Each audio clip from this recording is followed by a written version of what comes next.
যে সকালে প্রায় 6:30। তো মেয়ের আজকে টিফিন রেডি করছি। আজকে দেবো হচ্ছে এগ ম্যাগি, একদম ড্রাই করে দিতে বলেছে।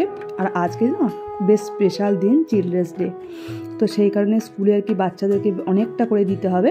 আর আমিও একদম টিফিন ভর্তি করে দিয়েছি যাতে অনেকজন মিলে খেতে পারে। এরকম প্রত্যেক বাচ্চারাই আর কি সুন্দর করে নিয়ে যাবে টিফিন। আজকে তো ওদেরই আনন্দের দিন, তাই না? আর এদিকে দেখো আমার মেয়েও কিন্তু সাজুগুজু করে রেডি হয়ে নিয়েছে। আজ হলো ওদের কালার ড্রেস। তোমরা সবাই কেমন আছো? আই হোপ তোমরা সবাই খুব ভালো আছো, সুস্থ আছো। আমরাও কিন্তু ভালো আছি। আজকের দিনটা প্রত্যেকের কাছে প্রচুর স্পেশাল, কেননা আজ হলো হ্যাপি চিলড্রেন্স ডে। তো আমার সকল শিশু সুলভ মানে বাচ্চাদের, সন্তানদের সকলকে জানাই আমার তরফ থেকে হ্যাপি চিলড্রেন্স ডে। সকল বাচ্চারা খুব ভালো থাকো, সুস্থ থাকো। আগামী পথ তোমাদের খুব ভালো হোক, তোমরা খুব সুন্দরভাবে এগিয়ে চলো আর অনেক বড় হও। তো এই যে দেখো মেয়েরও আজকে স্কুলে সেলিব্রেশন আছে। তো সেই কারণে ওদের কালার ড্রেস আর কি, চিলড্রেন্স ডে সেলিব্রেশন হবে, ওদের কালার ড্রেস পরে যেতে হবে, প্লাস টিফিন সব কিছু নিয়ে রেডি করে যেতে হবে। তো চলো তোমরা সাথে থেকো, আর পরে আবার তোমাদের সাথে আসবো। আর ওকে এখন নিচে নামাতে যাবো। তো চলো টাটা। আর এখনই যে দেখো স্কুলের গাড়ি চলে এসছে। তো প্রত্যেক বাচ্চা কি সুন্দর কালার ড্রেস পরে সাজুগুজু করে যে যাচ্ছে, দেখো খুব সুন্দর লাগছে দেখতে, তাই না বলো? আজ ওদের খুব মজা। তো মেয়েকে তো স্কুলে পাঠিয়ে দিলাম, এবার ঘরে এসে যুদ্ধ। সেই সকালে মোটামুটি ওই 6টা নাগাদ উঠি। এখন একটু যেহেতু ঠান্ডা পড়ছে, 6টা, 6:45 এরকম উঠছি। 6:45 উঠলেই হয়ে যায়, 6:45 মধ্যে উঠছি। তো এসে আগে রান্নাঘরে ঢুকে পড়েছি। রান্না বান্না আর কি সমস্ত করব আজকে। ঘরের কাজকর্ম মানে বিছানা গোছানো এগুলো আর তোমাদেরকে শেয়ার করিনি, এগুলো এসেই সাথেই করে নিয়েছি। তার কারণ মেয়ে হচ্ছে আসবে খুব তাড়াতাড়ি, 11টার মধ্যে চলে আসবে। আর আমাকেও একদম পুরো টার্গেট নিয়েই রেখেছি যে মোটামুটি ওই 6টা থেকে একদম 11টার মধ্যে আমি টোটাল ঘরের কাজ একদম স্মার্টলি কমপ্লিট করে নেবো। ওই রকম টার্গেট নিয়েই করেছি। তো সেই কারণে আজকে আর সেটা দেখাতে তোমাদেরকে সময় পাইনি, মানে অফ ক্যামেরায় করে ফেলেছি এগুলো। আর এখন এই যে রান্না করছি ভেন্ডি দিয়ে পোস্তর সাথে অল্প একটু সর্ষে দিয়েছি। এটা খেতে না ভীষণ ভালো লাগে, টেস্টি লাগে। আমি অনেকবারই করেছি, আর যতবারই করি তাও যেন মনে হয় কম হয়ে যায়। তো ভীষণ ভালো লাগে।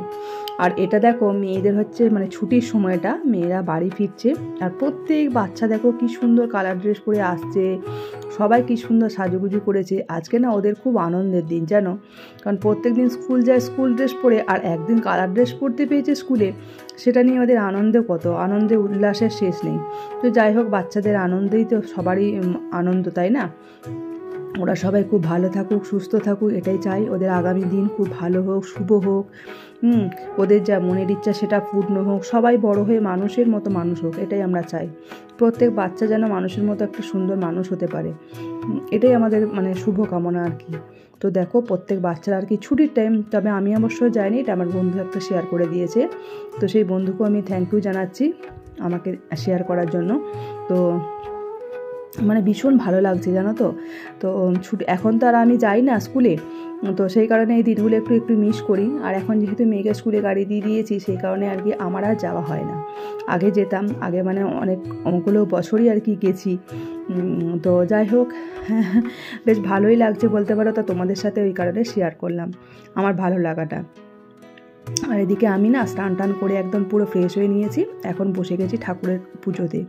আর একদম এখন বাজে হচ্ছে রাইট তোমার 11:45। মেয়ে ওই আসবে 11টার মতো আর কি, 11টার মধ্যেই চলে আসে হয়তো। এবার আসবো এরকমটা হবে। আমার টোটালি সমস্ত কাজ কমপ্লিট হয়ে গেছে, রান্না বান্না, গ্যাস ট্যাস মোছামুছি সব কমপ্লিট হয়ে গেছে। আর সবগুলোই আজকে মোটামুটি অন ক্যামেরায় করতে পারিনি, অফ ক্যামেরায় করে ফেলেছি।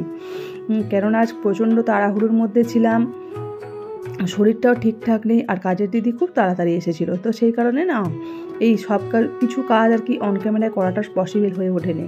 কী বলো তো, অন ক্যামেরায় করা মানে অনেকটাই তো টাইমের ব্যাপার থাকে, সব কিছু ক্যামেরা সেট করা, অনেক রকম ব্যাপার থাকে। তো তোমরা তো জানোই যারা ভিডিও করো। তো সেই কারণে আজকাল সম্ভব হয়ে ওঠেনি। আজকে একদমই ভিডিওটা হয়তো ছোটো হয়েছে, তো জানি না তোমাদের কেমন লাগবে। আশা করছি ভালোই লাগবে। তো ভালো লেগে থাকলে প্লিজ আমাকে বন্ধু, বোন, দিদি যাই বলো না কেন সেই হিসেবে আমাকে একটা লাইক করে দিও আমার ভিডিওটা দেখে। আর প্লিজ তোমরা অবশ্যই কমেন্টস করো, তোমাদের কমেন্টস পড়তে এত ভালো লাগে, ভীষণ ভালো লাগে। আমি প্রত্যেকেরই কমেন্টসের অ্যান্সার দেওয়ার চেষ্টা করি। তো যাই হোক, তোমরা প্লিজ কমেন্টস করো। তোমাদের একটি লাইক আর কমেন্টস না আমাদেরকে অনেকটা মোটিভেট করে পরবর্তী নতুন ভিডিও বানাতে। আমরা ভীষণ উৎসাহিত হই, ভীষণ ইন্সপায়ার্ড হই, মানে ভীষণ মোটিভেট হই যে হ্যাঁ আমাদেরকে নতুন কিছু আবার ভিডিও বানাতে হবে, এটা আমাদের ভালো লাগে। তো যাই হোক, আমরা সবাই কিন্তু একসাথে এগিয়ে যাব পাশাপাশি। আর এই যে প্রদীপটা ধরাচ্ছি না, প্রদীপটা কোনো মতে ধরতেই চাইছে না, মানে এই প্রদীপগুলো তো জানো একটু অন্যরকম। তো সেখানে দেশলাই, আমি মানে প্রথম কথা দেশলাই জ্বালাতে পারি না, এটা শুনলে অনেকেই হাসবে। দেশলাই একেবারেই জ্বালাতে পারি না, যদিও এই দেশলাইটা জ্বালাতে পারছি, মানে ভালোভাবেই পারছি। দেশলাই কাঠিটা খুব সুন্দর, তো সেই কারণে তোমার জ্বলছে, কিন্তু প্রদীপটা জ্বালাতে পারছি না। আর আজকে না বৃহস্পতিবার, তো সেই কারণে বৃহস্পতিবারে একটু লক্ষ্মীর মানে আলপনা না দিলে একটু ভালো লাগে না, তো সেই কারণে আর কি বৃহস্পতিবারে লক্ষ্মীর আলপনা দিয়ে পুজোটা সেরে ফেললাম। আর এর আগের সপ্তাহে, মানে আগের বৃহস্পতিবার জানো তো, মেয়ে পুজো দিয়েছিল একদম সুন্দর করে, আমি যেমন করে মোছামুছি করে ক্লিন করে করি সেইভাবে, প্লাস আলপনা দিয়ে। আর এই যে দেখো মেয়ে তো চলে এসছে, আর এখনটা অনেকটা সময় হয়ে গেছে, এখন মোটামুটি 12টা সাড়ে 12টা বাজছে। আমরা তাড়াতাড়ি আজকে খাওয়া দাওয়া করে নিয়েছি, বাঁধাকপির তরকারি, শাক আর এই ভেন্ডি পোস্ত, এই হলো আমাদের মা মেয়ের খাবার। আর এটা শুধুমাত্র পোস্ত নয়, ওই যে বললাম তোমাদেরকে হালকা সর্ষে দিয়ে আছে। আর ভাতের খাবার শেষে একটু মিষ্টি মুখ। তো চলো বন্ধুরা, পরবর্তী নতুন ভিডিওতে আবার দেখা হবে। তোমরা সবাই খুব ভালো থেকো, সুস্থ থেকো।